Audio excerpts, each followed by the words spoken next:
Kisah Nabi Daud alaihi salam. Setelah Nabi Musa dan Nabi Harun wafat, kaum Bani Israel dipimpin oleh Yusya. Yusya merupakan pengikut Nabi Musa dan Nabi Harun yang taat. Semasa hidupnya, ia berusaha untuk meneruskan ajaran nabinya.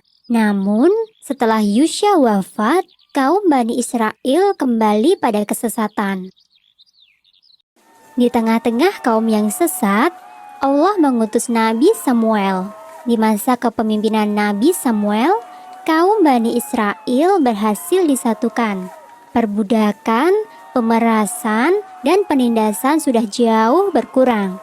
Nabi Samuel lantas mengangkat Talut menjadi seorang raja. Talut adalah seorang pemuda yang taat beribadah sesuai ajaran Nabi Musa.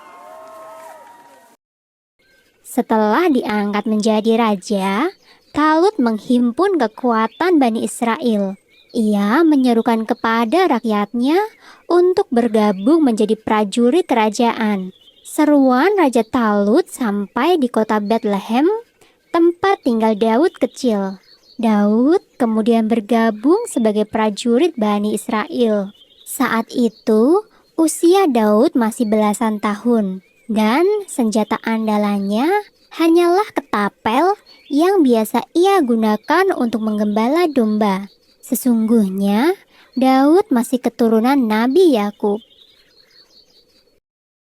Suatu ketika, kaum Bani Israel berperang dengan kaum Palestina.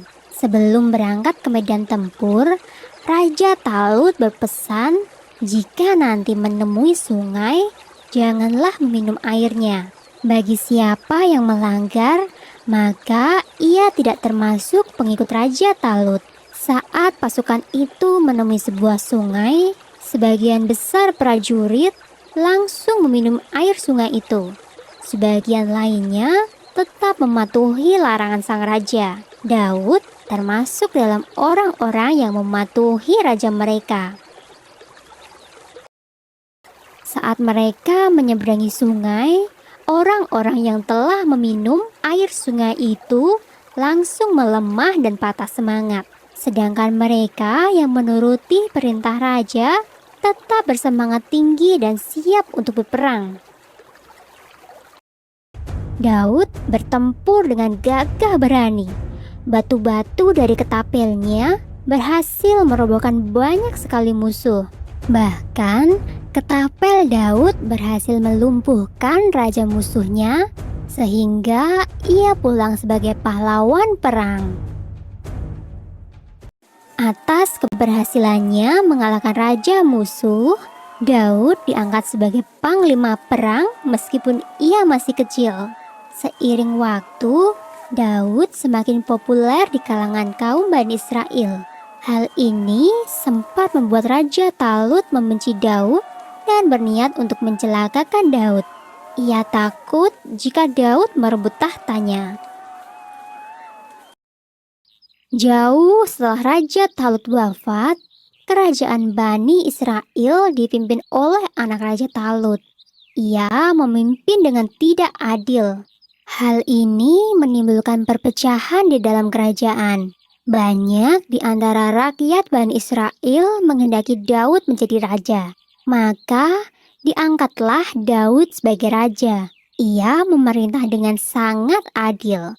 Sifat Daud yang santun semakin membuat rakyat menyukainya. Selain sebagai raja, Daud juga diangkat sebagai nabi Allah. Nabi Daud diberi banyak mukjizat oleh Allah. Di antaranya adalah mampu memerintahkan gunung dan burung untuk bertasbih, dapat melunakkan besi dengan tangan kosong, dikaruniai kecerdasan yang luar biasa, dan mukjizat yang paling besar adalah diberikannya kitab Zabur sebagai tuntunan dan pedoman dalam beribadah kepada Allah. Sumber dalam Al-Quran surat An-Nisa ayat 163 yang berbunyi, dan kami berikan Zabur kepada Daud.